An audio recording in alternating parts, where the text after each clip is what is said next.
Retomando então o nosso estudo do livro Evolução em Dois Mundos, nós vamos aqui com André Luiz, na autoria espiritual, psicografia do Chico, e Divaldo Vieira. Nós estamos na primeira parte, capítulo número 16, quase já aqui finalizando essa primeira parte, né, que tem 20 capítulos. E então nós estamos no 16, Mecanismos da Mente, e nós vamos continuar aqui com os nossos itens. Nós vimos os itens alma e corpo, passamos por secção da medula e finalizamos em recuperação dos reflexos. A gente vai fazer um resuminho sobre esses três temas e nós vamos depois então avançar para os temas importância da encefalização, descorticação animal, sincronia de estímulos, mecanismos do monodeísmo. A gente vai avançando aqui até onde nós conseguirmos, né? Bom dia, abraço. Vamos lá, deu tempo, hein? Chegou em cima da hora. Bom, André Luiz ele traz para nós aqui como introdução, importante a gente ler todo esse primeiro item, porque ele faz aqui um embasamento do que nós vamos tratar, né? Bom dia, Cléo. Então ele diz assim: aclarando os problemas complexos da alienação mental na maioria dos espíritos desencarnados, pelo menos durante algum tempo além da morte, vale comentar, ainda que superficialmente, alguns dos experimentos efetuados pela ciência terrestre nos mecanismos nervosos para que possamos ajuizar a importância da harmonia entre a mente e o seu veículo fisiopsicossomático, no plano físico ou extrafísico. Então, se nós analisamos o espírito após a desencarnação, naquele período inicial de adaptação nesse novo ambiente, nós temos que analisar também a relação do espírito com o veículo físico. Isso que André Luiz trouxe para nós. Ele fala aqui sobre aquela relação entre o músico e o instrumento, para que possam, então, trabalhar de uma forma harmoniosa, né? Precisa, então, haver ali essa plena conexão. E depois ele coloca, né, que a alma é a direção e o corpo é a obediência. E é da lei divina que o homem receba em si mesmo o fruto da plantação que realizou, visto que nos órgãos de sua manifestação recolhe as maiores concessões do Criador para que efetue o seu aperfeiçoamento na criação, ou seja, através das escolhas, né, do livre-arbítrio, nós vamos então semeando para a nossa reencarnação, por exemplo, nós vamos ali elaborando o veículo físico de acordo com as nossas necessidades. Um veículo que proporcione maior ou menor liberdade para que o espírito possa desempenhar suas atividades. Bom dia, Mahal. Finalmente ele coloca, né, assim sendo, de seu próprio comportamento, retira nos vastos setores em que ele se processa a evolução, o bem ou o mal que, lançando ao caminho, está impondo a si mesmo, né? Então aqui já fala da lei de causa e efeito, fala sobre programação reencarnatória, que é o próprio espírito que traça o seu destino a partir das escolhas e consequências que ele vivencia. Falamos um pouquinho aqui sobre secção da medula, né? O corte da medula, para entender exatamente aqui o funcionamento do corpo e a ação do espírito sobre o corpo físico com essa limitação. Que, como nós vimos, né, o espírito então fica, o perispírito alimenta o corpo através ali, né, dos fluidos para manutenção da sua vitalidade, embora, né, haja ali a limitação pela secção da medula, pelo corte da medula, a limitação do envio dos estímulos cerebrais. Então o corpo pode não funcionar, mas ele continua ligado ali, ainda que superficialmente, com o perispírito para sua manutenção. Se por acaso houvesse ali, né, a eliminação dessa ligação, naturalmente aconteceria a desencarnação, porque o corpo morreria, né, por falta de vitalidade. Então ele precisa ser alimentado por esse perispírito. E é colocado para nós aqui que, apesar da secção da medula, perde então a insensibilidade, tem assim insensibilidade completa, relaxamento muscular, a paralisia e a eliminação dos reflexos somáticos e viscerais, enfim, tudo aquilo que existe abaixo daquele corte da medula. Nós conversamos sobre isso na semana passada, né, trazendo um pouquinho ali sobre esse panorama, né, do corpo físico, das ligações nervosas, da medula, etc. Ele coloca para nós aqui, então, que esse desligamento, né, do perispírito a essa parte do corpo não acontece de todo, o que acarretaria, quando em níveis muito altos, né, irreversivelmente, o processo libertatório da alma com a desencarnação, como nós vimos, né? Então essas ligações permanecem ativas entre as células dos implementos físicos e espirituais. Então a célula precisa dessa manutenção. O que mais que é colocado para nós aqui? Deixa eu ver... Tá. Depois ele coloca para nós aqui, Sonja, bom dia, recuperação dos reflexos. Aí fala para nós aqui que existe ali depois do trauma, né, aquele choque medular, existe ali aquele período de retorno desses reflexos, conforme vão ali diminuindo a inflamação naquele local onde existe o trauma. Nós falamos sobre compressão de medula, compressão parcial, compressão total, falamos sobre corte, né, e cada consequência, né, que o corpo acaba vivenciando a partir desses vários tipos de lesões.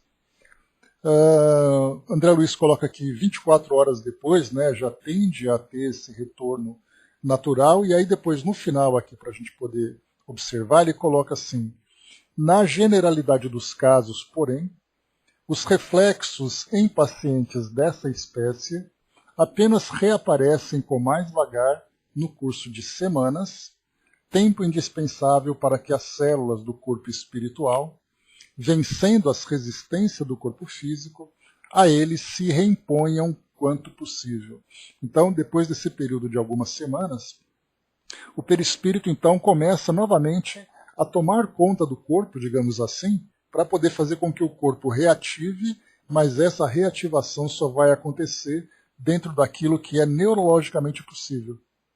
Então é como se fosse ali aquele reajustamento, né? Então você teve o trauma, é como se você tivesse bagunçado toda a conexão do perispírito com o corpo físico, porque a partir daquele momento em que o espírito comanda e o corpo não obedece, então há necessidade desse reajustamento.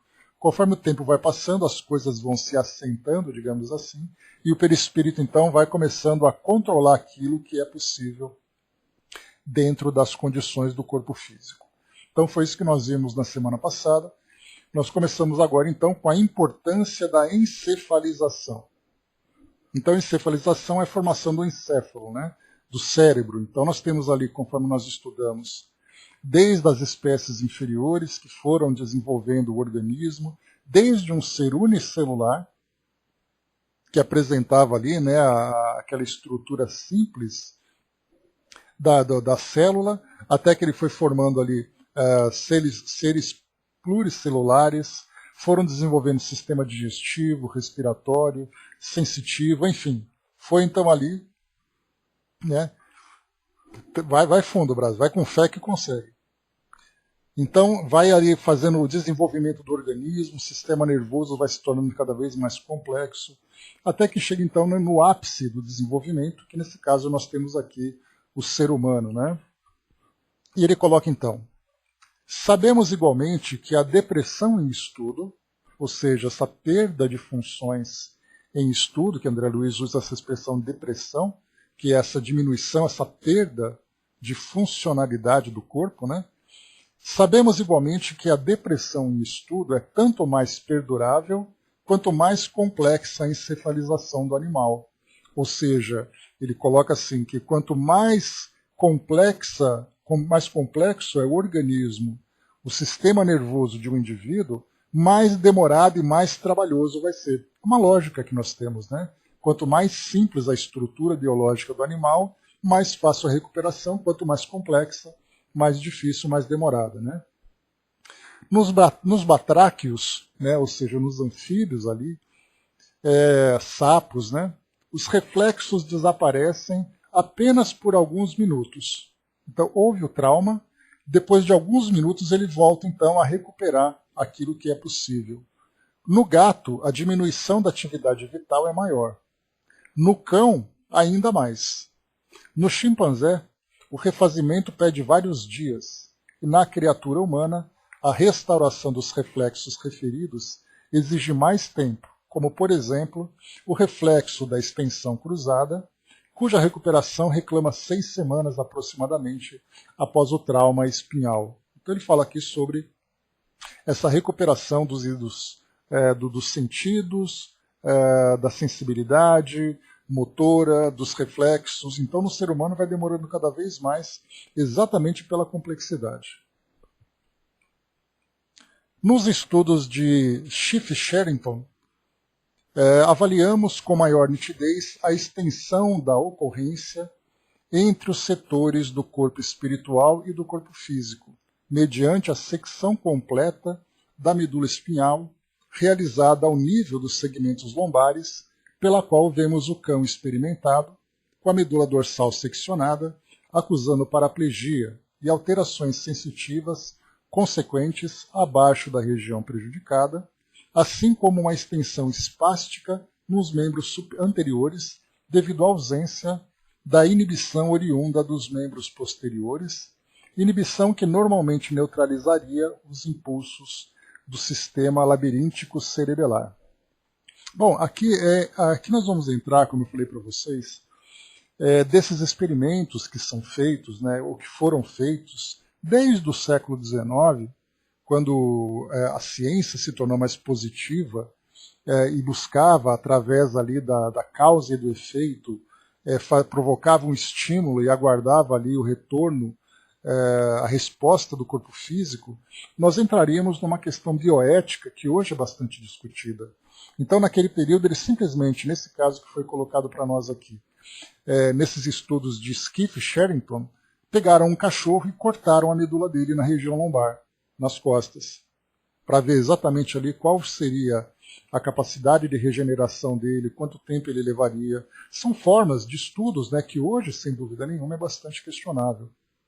Bastante questionável e bastante combatido também, mas ainda assim nós vemos esses experimentos em laboratório. Mas como a ciência vai avançando no seu tempo, né, então ela vai ali de acordo com a legislação, de acordo com os valores da sociedade, vai fazendo ali os seus testes, né? Então foi feito isso. Então nesse cão que foi experimentado, né, então fizeram a secção da medula, eles perceberam o seguinte, que os membros inferiores ficavam dobrados, né, como se o cachorro tivesse, imagina um cão deitado de lado, com as pernas ali relaxadas, mas ao mesmo tempo, enquanto essa parte inferior, né, ou traseira, ficava relaxada, a anterior, as patas da frente, as patas da frente, né, ficavam estendidas, como se estivessem tendo ali um espasmo.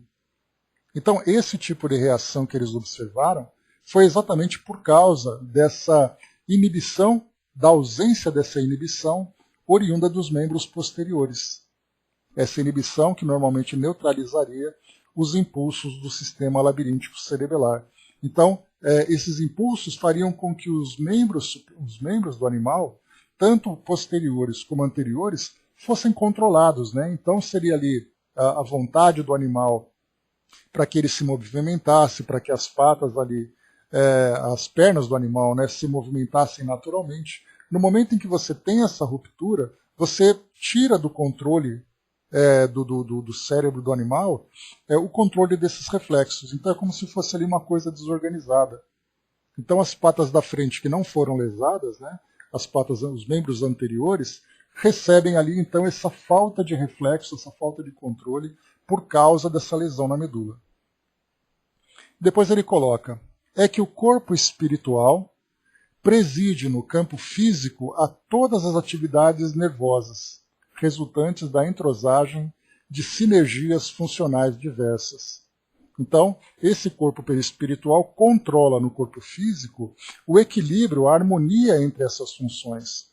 No momento em que há esse tipo de lesão na medula, e o perispírito, então, não controla de imediato ou perde um pouco do controle dessa região lesionada, então há então esse conflito, né, entre os reflexos, os estímulos, e aí nós percebemos então esse tipo de resultado. E ele coloca, disso temos estrita conta nos reflexos, cuja complexidade cresce invariavelmente na medida em que solicitam o concurso de maior campo de neurônios internunciais para que se efetuem, qual pianista, requisitando o maior número de escalas de tons e semitons para elevar-se da simplicidade à suntuosidade na expansão da melodia.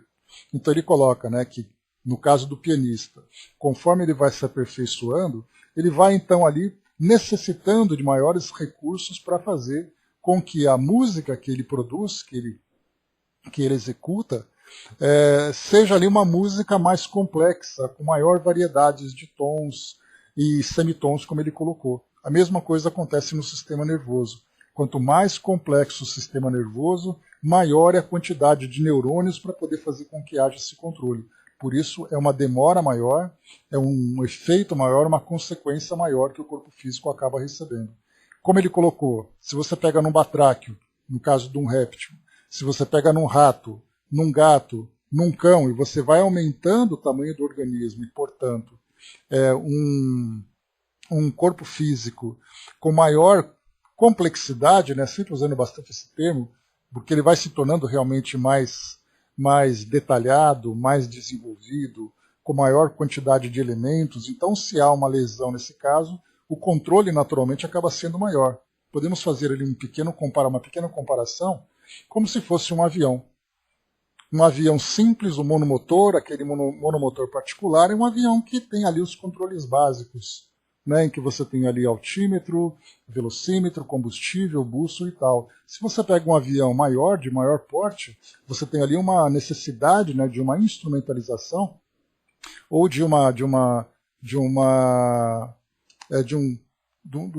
os componentes do avião são realmente componentes mais elaborados. Vai com Deus, Cléo, bom dia. Então ele precisa ali, né, no caso dos instrumentos dele, instrumentos mais detalhados, instrumentos com maior sensibilidade para fazer com que aquele avião maior tenha controle. Então é uma comparação que a gente pode fazer entre o corpo físico e esse equipamento. Agora aqui entra numa parte também que é curiosa, mas ao mesmo tempo, quando a gente olha para trás e percebe ali, né, quem foram os primeiros cientistas, quais os métodos que eles utilizaram para a compreensão do corpo físico e da resposta do corpo físico para as diversas situações que são provocadas, nesse caso, com lesões, por exemplo, que são criadas, né? Então o título aqui é Descorticação Animal. Essa descorticação significa as lesões que você provoca no cérebro e observa as respostas que são feitas. Então, provoca intencionalmente uma lesão numa determinada região do cérebro e observa qual vai ser a reação do animal. Pois é, Braz, esse mapeamento na época, hoje nós temos equipamentos, né, de imagem, temos equipamentos que trazem ali medições não invasivas, né, que é possível fazer, né, através deles esse mapeamento. Mas naquela época a coisa era feita na prática.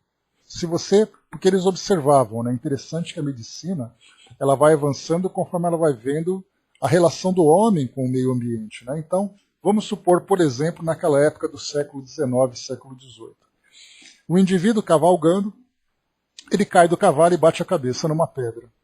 E aí então ele é levado lá para fazer ali o socorro imediato dentro daquela possibilidade, e eles percebem que por causa daquela lesão, o indivíduo teve um comportamento. Ou ele teve uma mudança de personalidade, ou ele teve ali uma limitação motora, ou ele teve ali um tipo de dificuldade de raciocínio, qualquer coisa assim.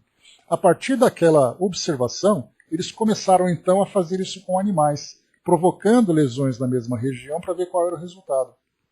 Então era realmente através de causa e efeito, só que era algo muito mais agora material. E naturalmente, sendo no sistema nervoso, acabava sendo irreversível. Então aquilo que para nós hoje é algo antiético, né, ou a partir da bioética é algo que não pode ser mais praticado, naquela época eram os experimentos, não havia leis para isso.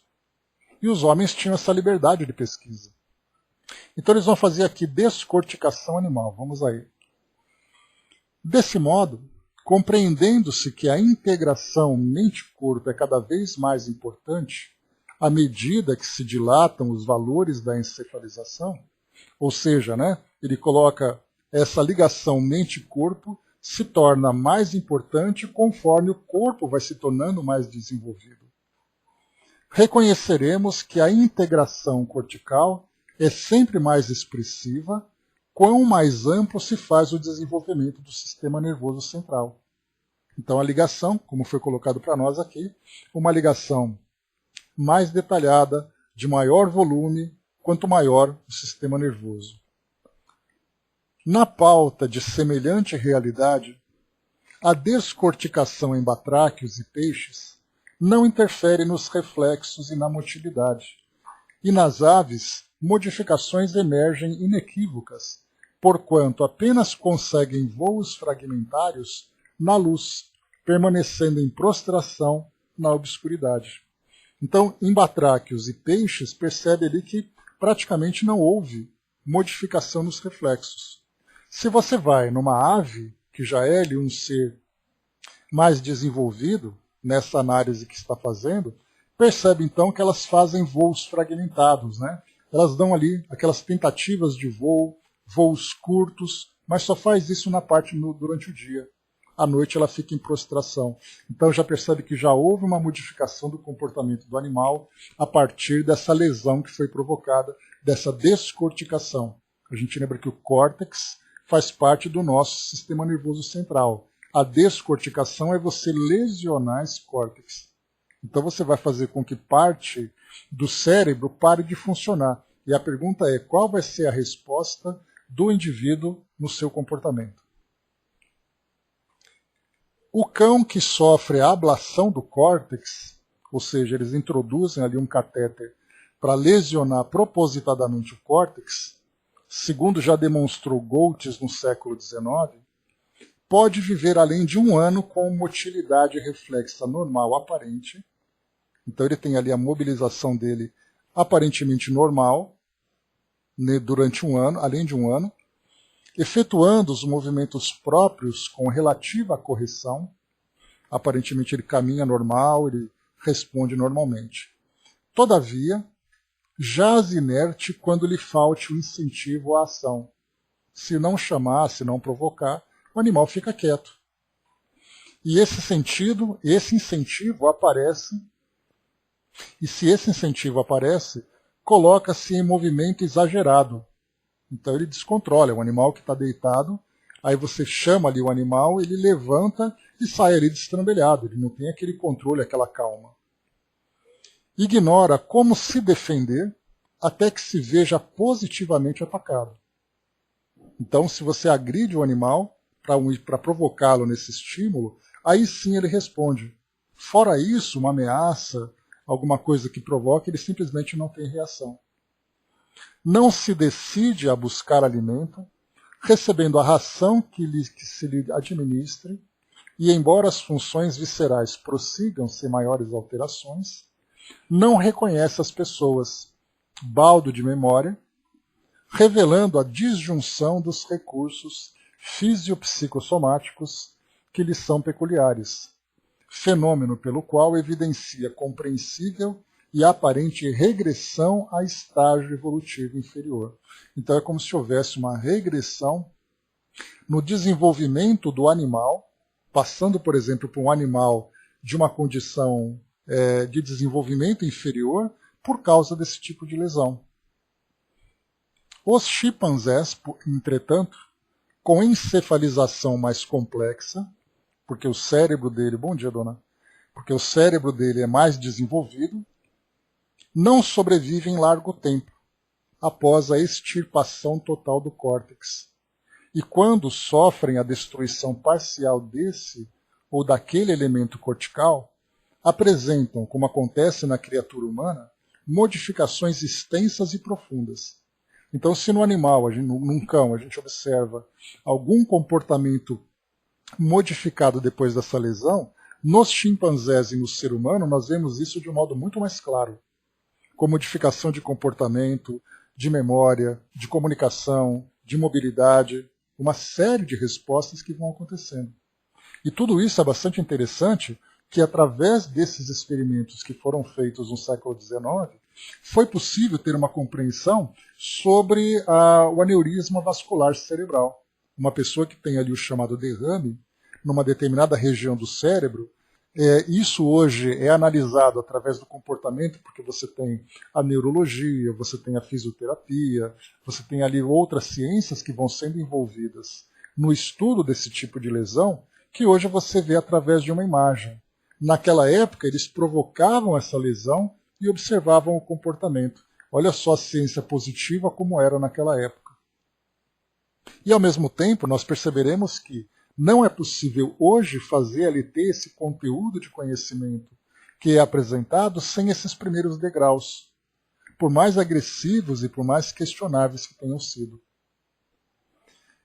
Cabe mencionar ainda aqui a continuidade das indiscutíveis impressões em pessoas mutiladas que prosseguem sentindo, integrados ao próprio corpo, esse ou aquele membro que fisicamente não existe mais, que é aquela sensação fantasma que nós conversamos na semana passada. Né? Uma pessoa que perdeu ali o braço ou a perna, ela continua sentindo ali formigamento, cócegas, dor, estímulos que não existem. Isso porque o perispírito exerce uma reação sobre o cérebro do indivíduo, provocando então essa impressão. Eu queria ler para vocês aqui um trechinho, porque quando falou aqui sobre esses experimentos, né, de Goltz no século XIX, tem aqui um pequeno artigo que foi publicado, que eu achei bem interessante, chamado Neurocirurgia Psiquiátrica, uma análise crítica e de revisão.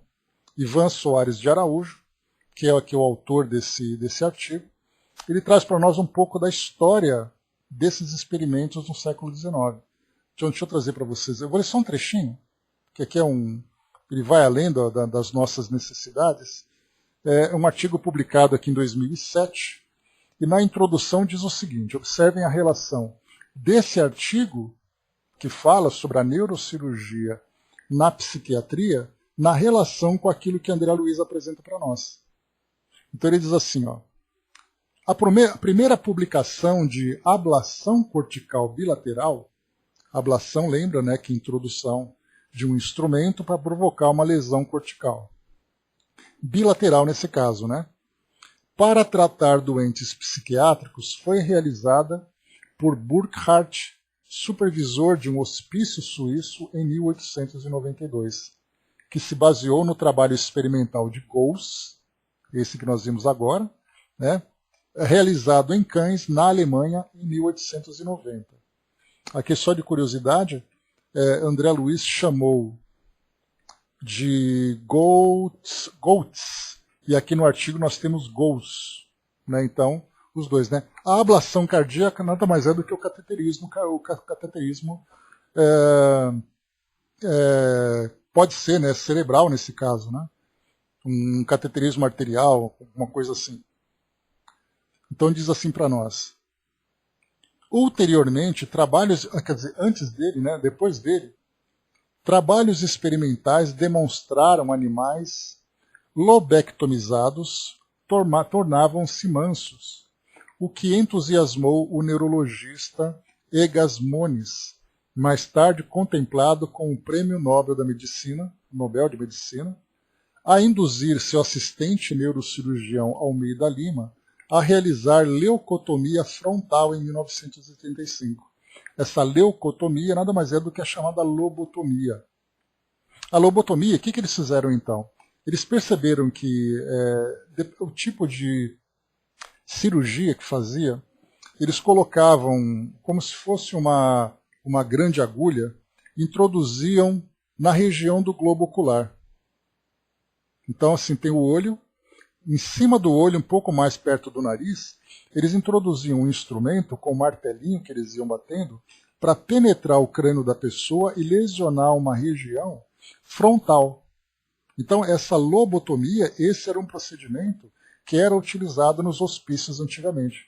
E eles perceberam que esse procedimento se tornou válido a partir do momento em que eles fizeram com um animal que era agressivo, e o animal se tornou calmo. Ou seja, na verdade, você não acalmava o animal. A lesão que era provocada fazia com que o animal tivesse uma mudança de comportamento. E eles então entenderam que se fizesse isso com o ser humano, a lobotomia faria com que a pessoa ficasse mais calma. Esses eram testes, né? Então ele diz assim: apesar de cerca de 6% dos doentes leucotomizados não terem sobrevivido à operação, ou seja, de 100 pacientes, 6 morriam, né?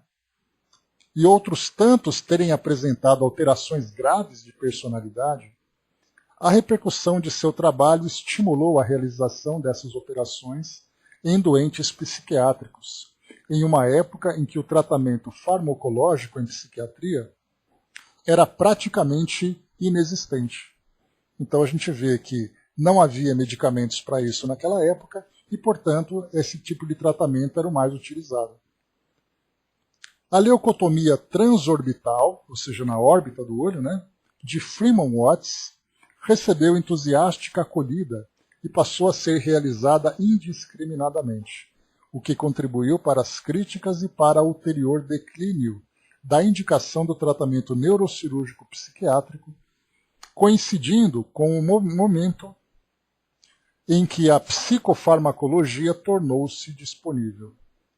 O desenvolvimento da cirurgia estereotática foi avanço marcante para o desenvolvimento do método neurocirúrgico, para tratar de doenças mentais. Não obstante o efeito específico dos psicofármacos, ainda há milhares de doentes resistentes ao tratamento clínico. Entretanto, as imposições éticas e legais limitam a realização da neurocirurgia psiquiátrica a casos restritos. E aqui depois ele continua falando sobre a chamada psicocirurgia. Né? Então, psicofármaco, psicocirurgia, são tratamentos que foram surgindo na época como forma de tentar ali fazer esses tratamentos, principalmente os tratamentos de ordem, de distúrbios mentais. Então isso fez parte desse processo. Né?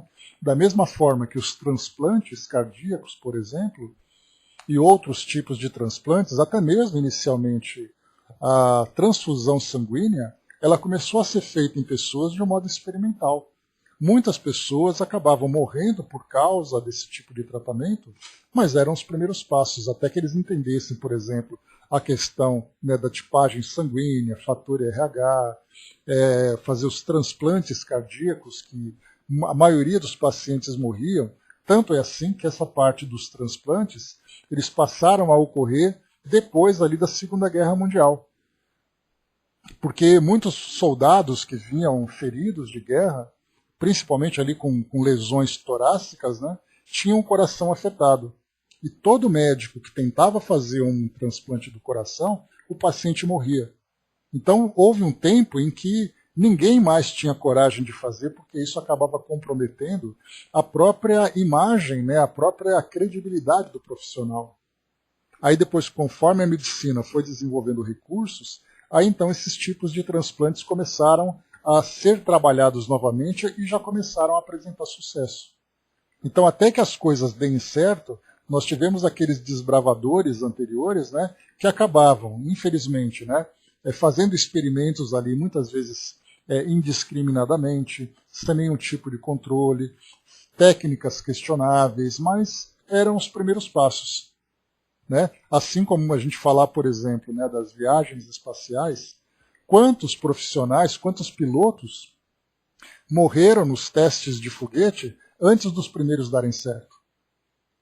Para quando a gente assiste um documentário sobre a tentativa de levar o homem à Lua, como aconteceu com Gagarin, por exemplo, que deu 3 voltas na órbita da Terra, quantos pilotos russos morreram anteriormente com explosões de foguetes que não funcionavam?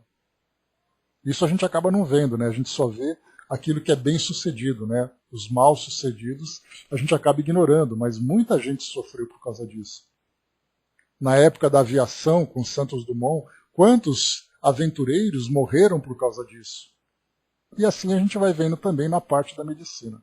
Mas de qualquer forma, voltando aqui para o nosso trabalho, Flávio colocou, teve um Apolo, que os astronautas morreram queimados durante testes de pressurização, sim.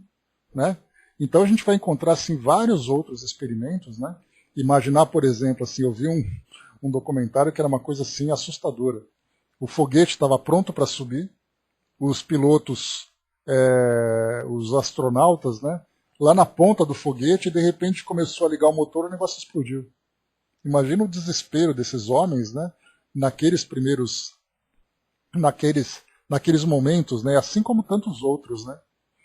Usar oxigênio puro, reagiu com a cola, a escotilha só abria por fora, né. Olha só que maluquice isso.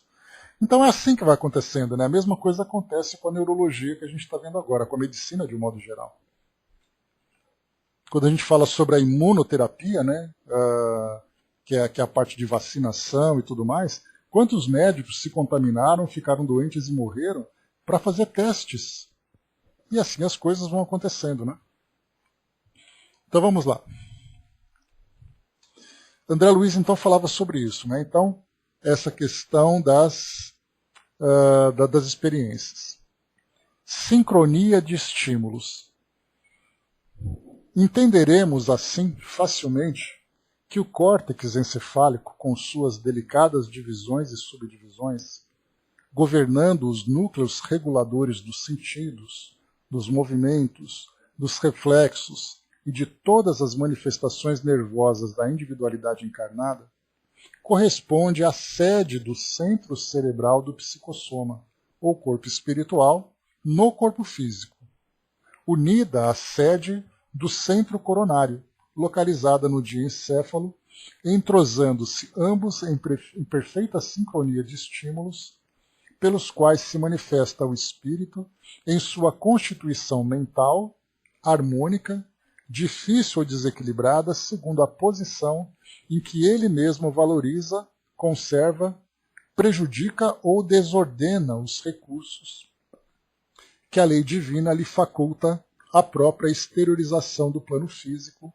no plano físico e no plano espiritual. Então ele coloca para nós aqui, né, que o indivíduo encarnado, então, ele tem ali, né, a gente lembra que o encarnado ele é composto de 3 elementos, digamos assim: espírito, perispírito e corpo físico. O espírito comanda, o perispírito reage e o corpo físico responde, né?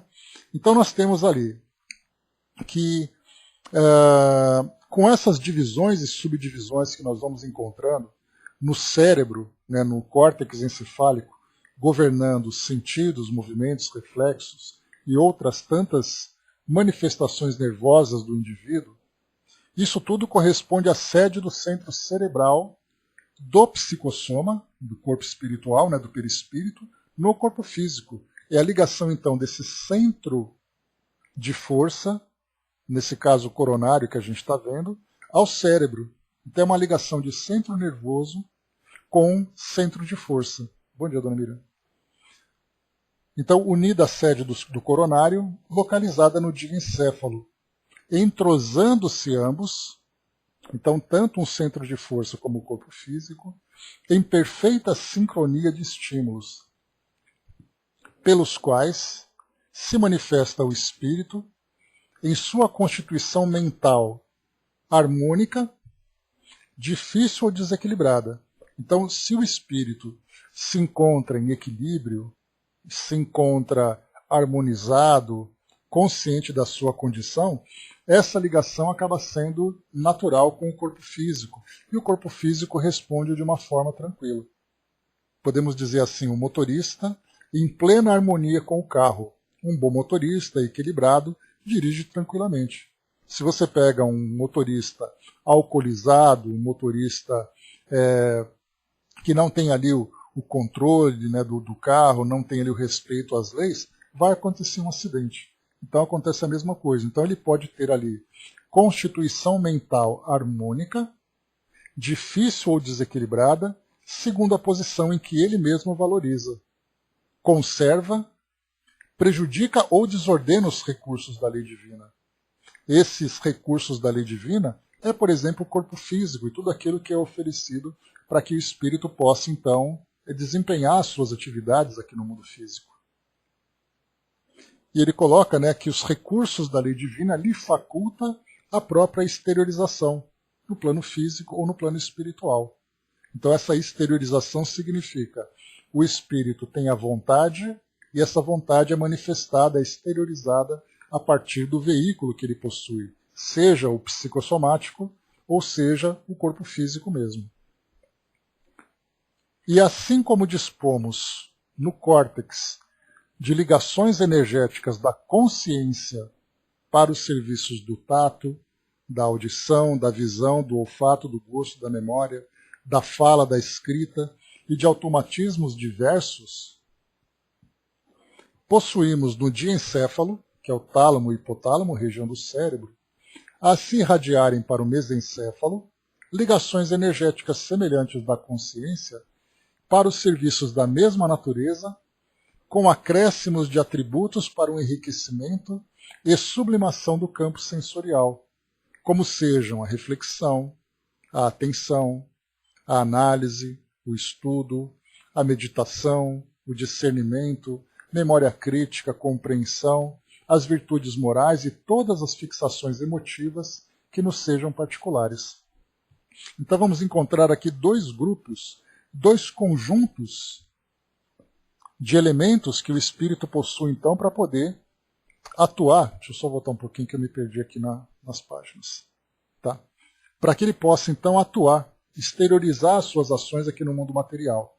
Primeiro, nós temos aqui aquilo que faz com que ele interaja com o ambiente onde ele se encontra. Essa interação vem então através do tato, dos 5 sentidos, né, de um modo geral, além, né, de... Então tem tato, audição, visão, olfato, gosto. Nós temos a memória, a fala, a escrita e outros automatismos, né, que, por sua vez, a partir dessa interação, faz com que o espírito, então, responda através da percepção, que nesse caso seria ali o enriquecimento e a sublimação do campo sensorial. Porque se ele tem inicialmente, vamos dizer assim, de uma forma mecânica, a interação com o meio exterior, a pergunta é o que essa interação vai provocar interiormente nele. Nós ouvimos alguma coisa, nós vemos, nós percebemos alguma coisa aqui no ambiente onde nós nos encontramos, e isso vai provocar em nós uma reação de alegria, tristeza, de reflexão, de estudo, de meditação, de discernimento, enfim. Nós entramos agora muito mais no campo moral e campo intelectual do que esses estímulos físicos que nós vamos ali trabalhando. Mas nós percebemos que ambos trabalham de uma forma conjunta. E cada indivíduo vai ter ali uma resposta de acordo com os instrumentos que são colocados à sua disposição. Por exemplo, o indivíduo que perdeu a visão. Ele vai ter respostas morais, respostas reflexivas, íntimas, diferente de alguém que tem visão. Aquele que tem visão, mas ele tem ali, né, ele tem ali uma vida equilibrada, num determinado ambiente que traz para ele uma estrutura, uma sociedade, estímulos que ele tem, o ambiente que vive, por exemplo, o indivíduo que vive no ambiente de pobreza, o outro que tem um ambiente de estabilidade, de estrutura para que ele possa se desenvolver, o outro que passa fome, o outro que vive num ambiente de guerra. Então, a posição que o indivíduo se encontra vai fazer com que esses recursos de que ele dispõe absorvam todas as informações e estímulos que aquele ambiente proporciona para ele, fazendo com que ele tenha reações, então, digamos, reações íntimas, né? Reações internas, e até mesmo, incluindo nesse caso, as virtudes morais, a sua compreensão, a sua memória crítica. Depois ele diz aqui, isso a gente vê, né, a importância que tem quando o espírito reencarna, então, e a partir dessa reencarnação ele utiliza um instrumento físico, né, um corpo físico, compatível com as suas necessidades, a gente vê quantos estímulos ele recebe enquanto ele se encontra aqui no mundo físico e todas as respostas que vão fazer com que ele se desenvolva. E essas respostas, então, são respostas positivas, são respostas negativas, e ele, então, vai ter que domar esses reflexos que ele vai acabar demonstrando, né? Ou seja, quais são as suas reações diante desses estímulos. Ele coloca, emitindo a onda de indagação e trabalho que nos diga a respeito, Então é a reação que a gente vai ter diante desses estímulos. Através do centro coronário, conjugado ao centro cerebral, vemos então centro coronário, centro de força do perispírito, centro cerebral, o cérebro no corpo físico, os dois ligados, conjugados, vemo-la de volta em circuito de raios substanciais da nossa própria força mental, com impactos eferentes e aferentes, para que a nossa consciência por si ajuize, pela essência dos resultados ou reflexos de nossas próprias ações, quanto ao acerto ou desacerto de nossa escolha, nessa ou naquela circunstância da vida. Então ele está falando exatamente daquelas respostas que nós teremos, né, que nós daremos para todos esses estímulos que nós vamos receber. E essas respostas, nesse caso, seria o efeito, porque a causa é o estímulo em si do simples fato de nós estarmos encarnados. O efeito vai ser a nossa resposta moral diante disso. E a partir dessa resposta, lembrando sempre que, ao mesmo tempo em que nós estamos colhendo, nós estamos semeando, então, na verdade, cada ação que nós temos aqui também vai provocar uma reação imediata, a curto prazo, médio ou longo prazo, para as nossas existências futuras. E isso vai fazendo que, conforme o espírito vai se aperfeiçoando, ele tem uma capacidade de lidar com esses estímulos que ele vai recebendo. Ele não responde, por exemplo, de modo reflexo. Bateu, ele responde com uma agressão. Nesse caso, aquele que já consegue ter o discernimento, ele recebe um estímulo, que pode ser um estímulo negativo, e ele então vai ter a oportunidade de analisar esse estímulo. Se foi, por exemplo, uma agressão dentro de uma agressão moral, dentro de uma relação familiar, ele vai pensar de que forma que ele vai responder, o que isso vai proporcionar para o futuro, de que forma que ele pode contornar aquela situação. Ou ele pode simplesmente reagir da mesma forma, provocando todo o tumulto que existe, né? Enfim, quantos e quantos estímulos nós temos aqui pelo mundo afora. Na nossa relação familiar, social, profissional, as nossas ideias, as influências que nós recebemos dos meios de comunicação, redes sociais, conversas que nós temos nos ambientes onde nós frequentamos. Todas essas informações que vão sendo absorvidas, elas vão sendo processadas dentro de nós e nós, através do nosso livre-arbítrio, damos uma resposta. E essa resposta vai gerar para nós mesmos uma consequência, que pode ser positiva ou negativa. E ele continua. Não podemos esquecer que cada núcleo das ligações a que nos reportamos se subdivide em peculiaridades diversas, entendendo-se, pois, que os fenômenos de obliteração suscetíveis de ocorrer, esses fenômenos de obliteração são os impedimentos, né, os bloqueios que nós vamos recebendo. Por exemplo, um corpo físico que traz ali uma determinada limitação vai proporcionar ao espírito essa restrição para que ele possa absorver esse estímulo ou dar a sua resposta. Então, esses fenômenos de obliteração suscetíveis de ocorrerem em alguns dos setores corticais do corpo físico podem surgir igualmente no corpo espiritual, quando a turvação da mente é capaz de obstruir temporariamente esse ou aquele fulcro energético da região diencefálica no centro coronário da entidade desencarnada. Então, o espírito pode desencarnar e levar consigo os reflexos daquilo que foi provocado no corpo físico. Por isso, então, nós temos espíritos que desencarnam. Nós chegamos até a estudar sobre isso e tivemos uma comunicação muito bacana que veio para nós, falando sobre o trabalho, né, de espíritos que trazem ali, vamos dizer assim, a especialização de fonoaudiologia, de ajudar espíritos que desencarnam, que não apresentam, pelo seu grau de desequilíbrio, a capacidade de falar.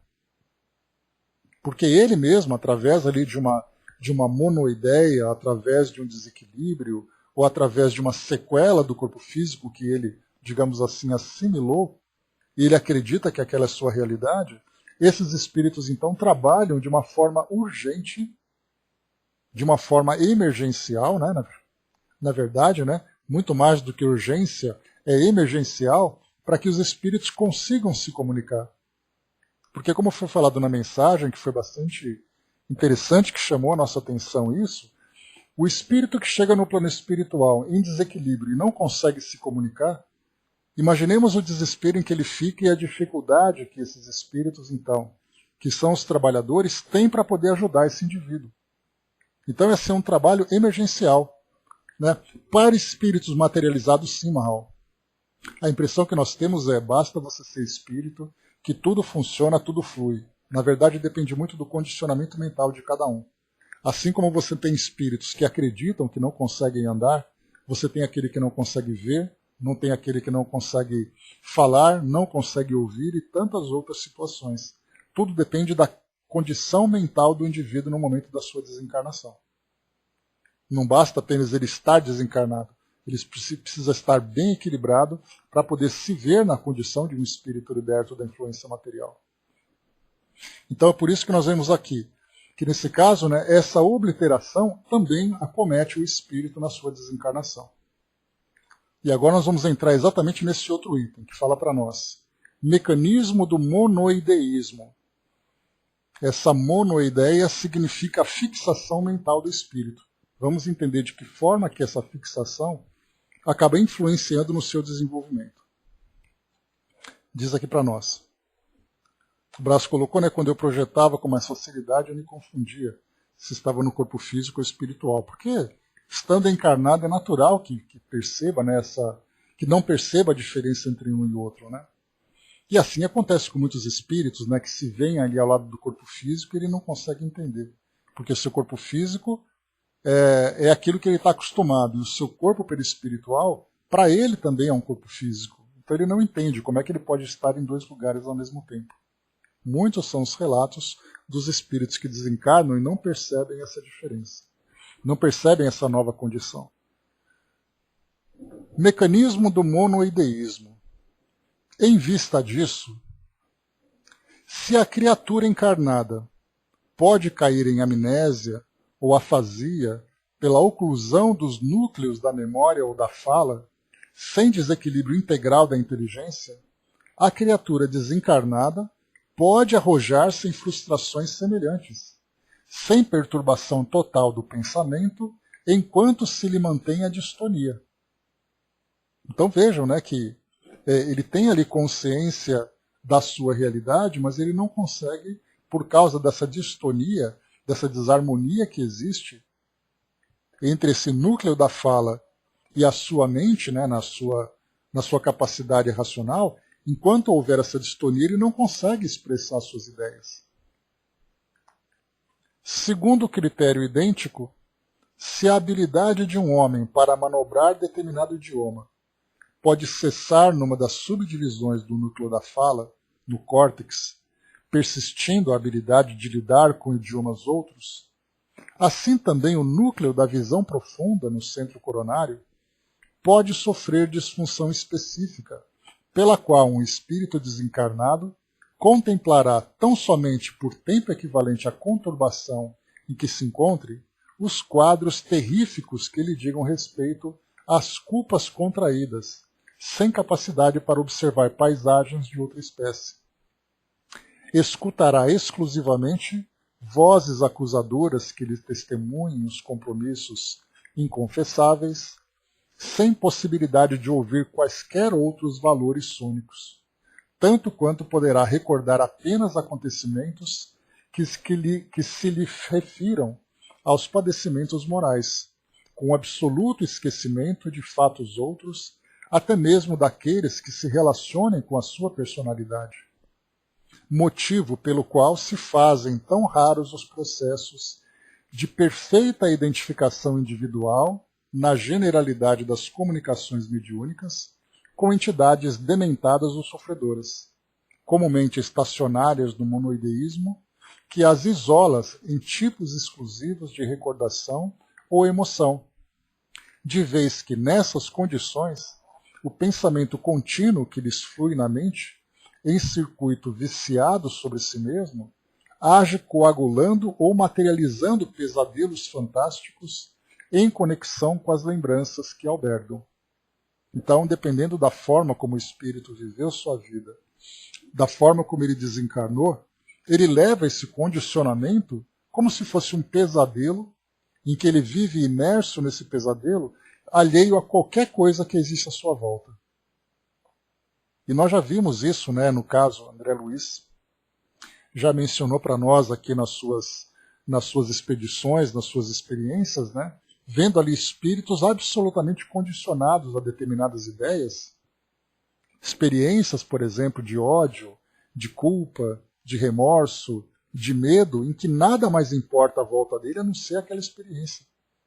E isso pode se dar não apenas por um condicionamento próprio, mas como uma indução que ele acaba também sofrendo a partir de outras mentes que provocam nele essas lembranças, né, estimulando sempre que ele fique preso, né, naquela ideia. Esses pesadelos não são realmente meras criações abstratas, porquanto em fluxo constante, as imagens repetidas, formadas pelas partículas vivas de matéria mental, se articulam em quadros que obedecem também à vitalidade mais ou menos longa do pensamento, justapondo-se às criaturas desencarnadas que lhes dão a forma e que, congregando criações do mesmo teor de outros espíritos afins, estabelecem por associações espontâneas os painéis apavorantes em que a consciência culpada expia, por tempo justo, as consequências dos crimes a que se empenhou, prejudicando a harmonia das leis divinas e conturbando concomitantemente a si mesma. Então nós vemos que existe também a ligação do espírito com os encarnados ou com outros desencarnados que estão todos vinculados naquela mesma ideia. Daí então vem o processo não apenas de auto-obsessão, mas também o processo de obsessão. Muitas vezes, digamos assim, uma obsessão coletiva.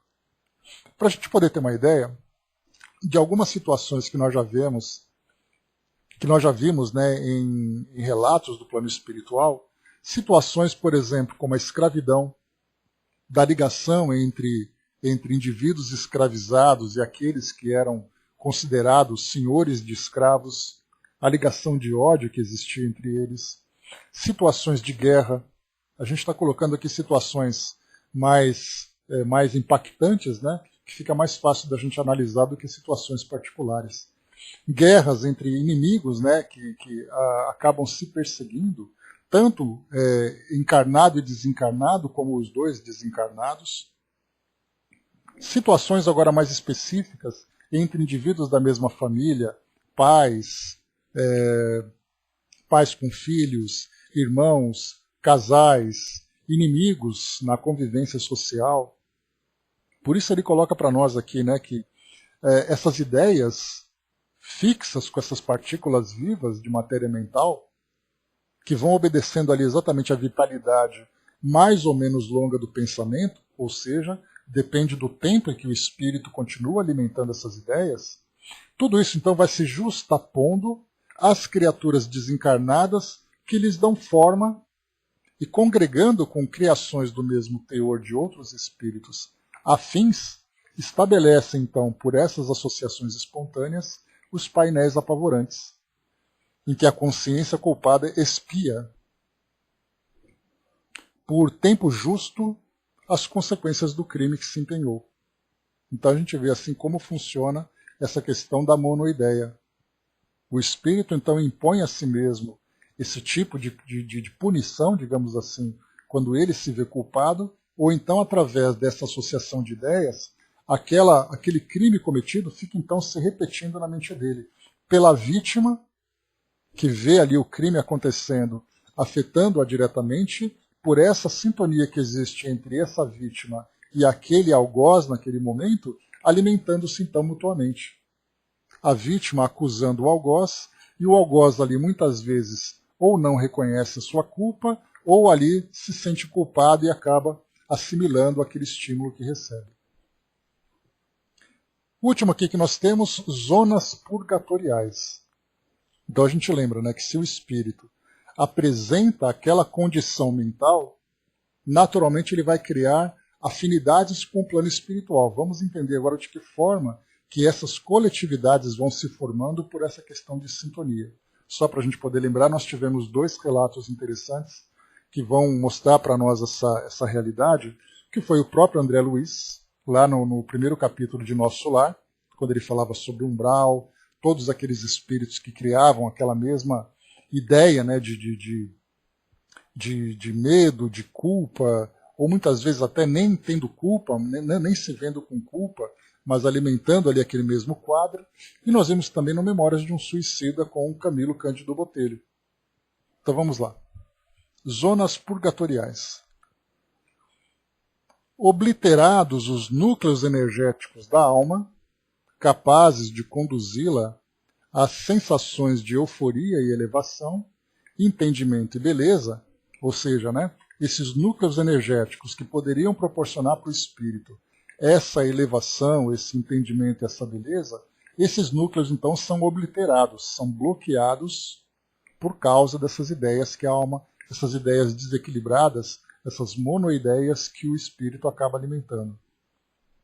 Então, obliterados os núcleos energéticos da alma, precipita-se a mente, pelo excesso da taxa de remorso, nos fulcros da memória, na dor do arrependimento a que se encarcera por automatismo, conforme os princípios de responsabilidade a que se lhe delineiem no ser, plasmando com seus próprios pensamentos as telas temporárias, mas por vezes de longuíssima duração, em que contempla incessantemente, por reflexão mecânica, o fruto amargo de suas próprias obras, até que esgote os resíduos das culpas esposadas ou receba a caridosa intervenção dos agentes do amor divino, que habitualmente lhe oferecem o preparo adequado para a reencarnação necessária, pela qual retomará ao aprendizado prático das lições em que faliu. Então vemos aqui, manda Dudu, por favor. Então nós temos aqui o espírito que fica preso nessa mesma condição até que se esgotem os resíduos, ou quando ele seja então assessorado pelos espíritos lá, trabalhadores do plano espiritual. Então vemos aqui esses 2 caminhos, ou o espírito vai por si próprio. André Luiz, ali no caso, ele foi assistido inicialmente, como nós vimos, depois de um longo período, naqueles quase 8 anos, né, em que houve a necessidade daquele esgotamento, quando ele simplesmente não aguentava mais aquela condição. Que aí os petitórios que ele fazia não eram apenas petitórios vazios, mas se tornaram preces sinceras. Naquele momento ele foi assistido. Ou em outros casos em que há essa intervenção, como nós vimos, por exemplo, entre a terra e o céu, naquele posto de socorro, em que tantos espíritos vão ali se manifestando. Chega para nós aqui então a comunicação. Muito obrigado pela participação. Na chegada de irmãos que vêm com diagnósticos de muito sofrimento, seja ela na perda de membros na sua totalidade, seja ele que chegam com processos mentais, num desequilíbrio mental enorme, onde ainda na sua surdez, na sua fala, na sua visão fechada, não se mostra habilitado a acompanhar uma mudança extrema de situação orbital, pois o plano terrestre ainda totalmente envolvido, esse irmão envolvendo, né, ainda totalmente envolvido, esse irmão sofrido mostra a sua pobreza de espírito para carregar a sua vida espiritual, como a nossa, já bem auxiliada e preparada para, e muito tratada por estímulos que mudam na sua radicalidade, com um tempo até grande, mas que esse irmão recuperado virá a ter a sua vida espiritual tranquila, quando for chegada a sua hora da unção de seu corpo. Ainda terá benefícios fluídicos para sua chegada ao lugar que será programado para a convivência com outros recuperados, e assim sendo, aos poucos trazendo a sua melhora, seja ela no formato em que aquele irmão sofreu quando em desencarne trouxe o seu problema a nós. Né? Então, vemos aqui nesse relato, né, muito obrigado, exatamente isso, né, os diagnósticos que o espírito chega, através de uma vamos dizer assim, de uma deformação perispiritual ou de um processo mental. Então, esse trabalho que vai ser feito no plano espiritual, dessa mudança, né, já que ele não tem essa condição de fazer essa mudança rápida, a menos que seja um espírito que passe ali por uma experiência muito específica, em que ele se traz espiritualizado e tem ali aquela última experiência para poder ali, vamos dizer, dar ali o último polimento na sua elevação, ele rapidamente consegue se adaptar no mundo espiritual e se ver ali numa outra realidade. Mas, de um modo geral, para espíritos medianos, como nós vemos aqui no nosso mundo comum, na nossa vida comum, esses espíritos, então, nós, de um modo geral, né, não vamos dizer esses espíritos ou aqueles espíritos, mas nós, de um modo geral, temos essa dificuldade de adaptação rápida ao desencarnarmos. Então, é um processo lento e trabalhoso que foi colocado para nós, né? E como foi dito aqui também, bem interessante, né? Coloca assim, né? O plano terrestre ainda totalmente envolvido. Esse irmão sofrido mostra sua pobreza de espírito para carregar a sua vida espiritual, como a nossa, já bem auxiliada e preparada. E quando chegar a hora da unção de seu corpo, ainda terá benefícios fluídicos para sua chegada ao lugar que será programado para a convivência com outros recuperados. Então vamos ver no processo, né? O espírito chega, daquilo que André Luiz relata para nós, né? Primeiro o espírito vai para aquele pronto-socorro, até que ele receba ali aqueles atendimentos, né, imediatos, que ele começa a se recuperar, até então que ele vai para um ambiente onde realmente começa ali a sua verdadeira reabilitação. Porque não é possível reabilitar um espírito sem que antes ele tenha passado por aquele tratamento emergencial. Então é um processo, né, inclusive, para muitos espíritos, a reencarnação acaba sendo ali a terapia necessária para ele, né? Exatamente, o processo perispiritual não fica a cargo de nós que recebemos esse irmão. Ele é imediatamente levado a uma câmara que não fica aqui, e ele é levado para outra enfermaria, longe de nossos trabalhos. Aqui se faz uma emergência direta. Exatamente isso que a gente comentou. Né? Então, nós temos ali, né? Portanto, ele segue a outro lugar. Então é a mesma coisa de um hospital, né? Você leva ali o paciente que chega na ambulância de maca, passa por aquele tratamento emergencial, depois ele vai ali para a UTI, ou ele vai para o centro cirúrgico, ou ele vai para o ambulatório, onde ele começa a fazer o tratamento. E depois de sair dessa internação, ele vai então para o processo de reabilitação. Aí nós entramos, né, ele vai ali para a fisioterapia, vai fazendo outros tratamentos e tudo mais. Então a gente vê que o mesmo tratamento que vai sendo feito aqui no mundo físico, seguindo esse processo desde a emergência até o indivíduo sendo reabilitado, todo esse processo acontece também no plano espiritual, em termos fluídicos e em termos mentais. Somos médicos emergenciais na espera desses irmãos. Então, a gente viu um caso parecido, né, ao estudarmos o Entre a Terra e o Céu, André Luiz naquele posto de socorro, trazendo espíritos ali com grande deformidade perispiritual, dado o seu grau de perturbação. Então havia aqueles espíritos que foram até aqueles campos, né, resgatar esses espíritos, chegavam até esse posto de emergência, recebiam os tratamentos, né, como esses irmãos que trazem para nós aqui esses depoimentos hoje, e depois dali então eles são levados para outros ambientes, onde eles passam ali, como André Luiz mesmo, né, vai para uma colônia, passa por toda aquela terapêutica, com várias, vamos dizer assim, terapias multidisciplinares, em que a gente pode imaginar, né, que a parte psíquica acaba sendo a mais trabalhada, né? E o detalhe interessante também que foi colocado aqui em cima, essas câmaras de retificação, né? Onde o espírito então vai sendo trabalhado fluidicamente. Então nós temos esses equipamentos do plano espiritual que nós já vimos, né? Quando nós estudamos sobre mediunidade, nós vimos a quantidade de equipamentos que os espíritos utilizam num trabalho mediúnico numa casa espírita. Então, são equipamentos para purificação do ambiente, para proteção, vimos ali outros equipamentos. Imaginemos um hospital no plano espiritual, a quantidade de equipamentos e as funções que nós nem imaginamos para que serve, para ajudar esses espíritos nesse trabalho fluídico e também nesse trabalho, né, de reorganização fluídica, vamos dizer assim, dessa reconstrução perispiritual. dá para a gente imaginar, só para a gente levar para um caso extremo, um espírito, por exemplo, que, como Dona Ivone comenta para nós nos seus livros, que talvez os casos mais problemáticos, pelo menos perispiritualmente, nos casos de suicidas, são aqueles que se jogam nas linhas de trem. Então ela comenta, né, que o espírito fica completamente mutilado, né, o perispírito completamente desorganizado, o trabalho que é feito para que esse espírito possa ter ali condições mínimas de começar a analisar, de começar a compreender a sua nova condição e contribuir, porque depende da contribuição do espírito, para recomeçar ali a sua trajetória de reabilitação e de reconstrução. Sim, são câmaras de energização fluídica para a reconstrução perispirítica daquele irmão.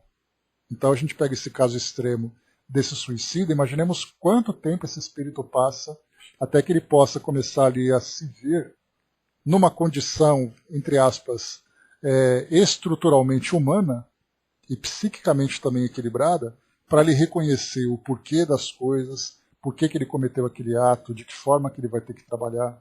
Olha só quanta coisa que a gente ignora aqui do plano físico, achando que tudo acontece de uma forma miraculosa, né? Então, da mesma forma que nós temos, né, esses irmãos aqui que trabalham nessa emergência, assim como aquele outro que trouxe para nós, falando também, né, dos especialistas no plano espiritual, trabalhando ali especificamente para ajudar nessa reorganização desses espíritos, o tempo que leva, né, e o trabalho que é feito também para que todo o espírito que chega nessa condição possa ali dar sequência na sua evolução. Seguindo em frente, muito obrigado pela presença aqui, pela participação, trazendo para nós esses detalhes. Aqui então continua André Luiz, ele vai trazer exatamente isso, né? Antes, vamos lá. Muitos são chegados e muitas são as câmaras para que uma emergência rápida, para que esse perispírito não perca seus fluidos, né? Ainda temos isso ainda, né? O tempo, né, é urgente para que não haja essas perdas, né, que também é um processo que a gente pouco compreende, né, porque para nós é tudo muito, muito mecânico, né? A nossa matemática é muito simples e existem variáveis ali que a gente sequer compreende. Nesse caso, falando, por exemplo, sobre perda de fluidos nesse processo de desencarnação. Né? Só para a gente falar aqui, só para a gente terminar aqui essa taça. Muito obrigado pela participação.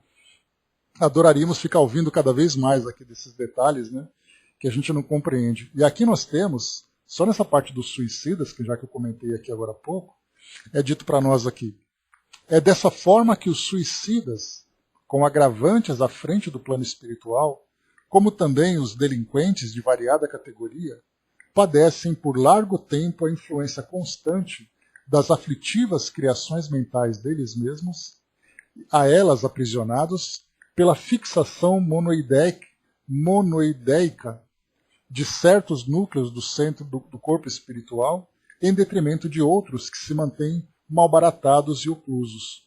Então existem aqui alguns centros específicos que são afetados em detrimento de outros. Por exemplo, um espírito que comete o suicídio através, como aconteceu com Camilo, através de um tiro no ouvido. A gente vê que os centros de forças que são alterados, né, que são afetados, são aqueles que ficam na região da cabeça. Enquanto outros, do corpo físico, ficam ali simplesmente, pode até desarmonizar ou ficar ali oclusos, mas aqueles mais afetados.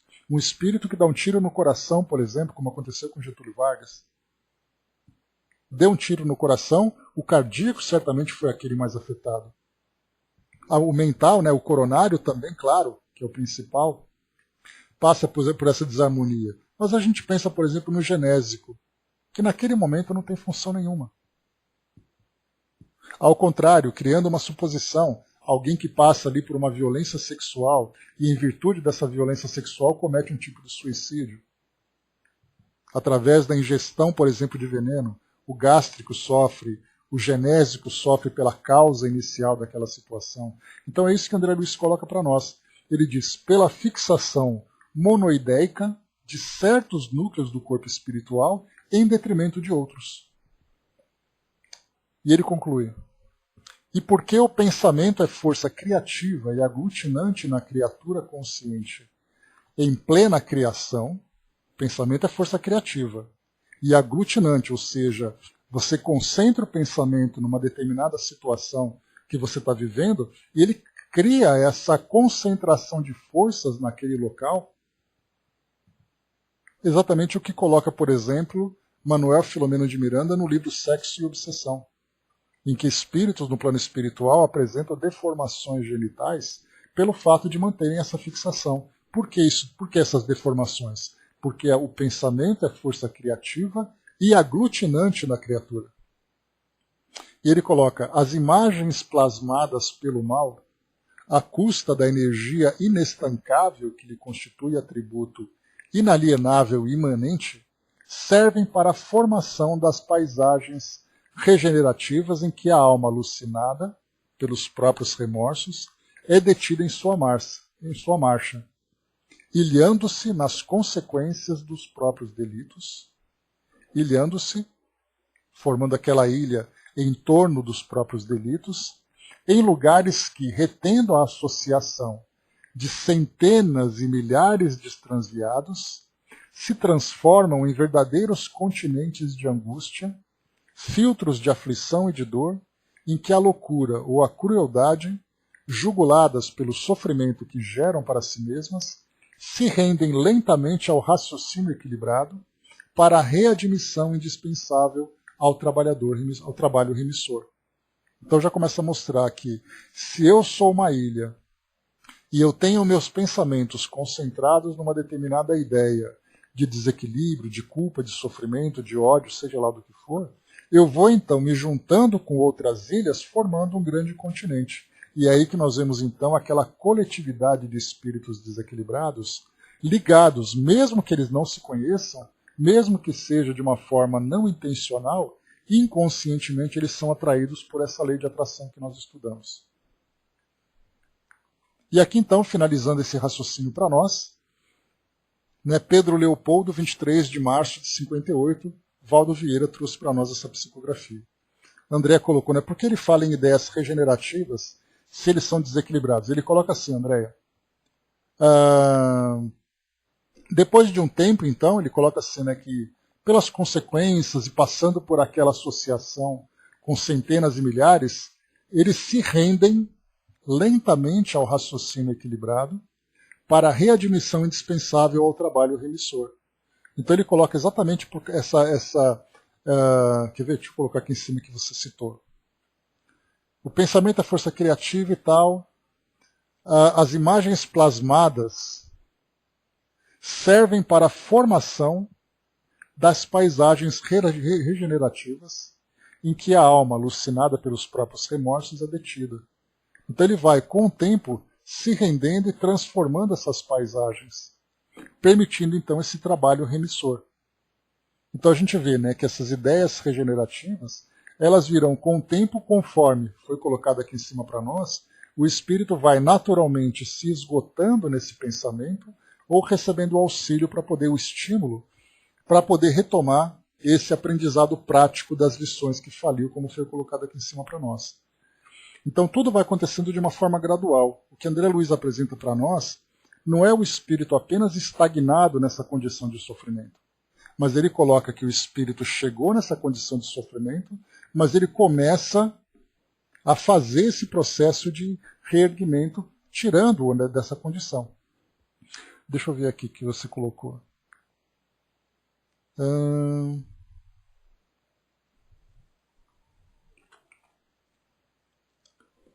Espera só um pouquinho.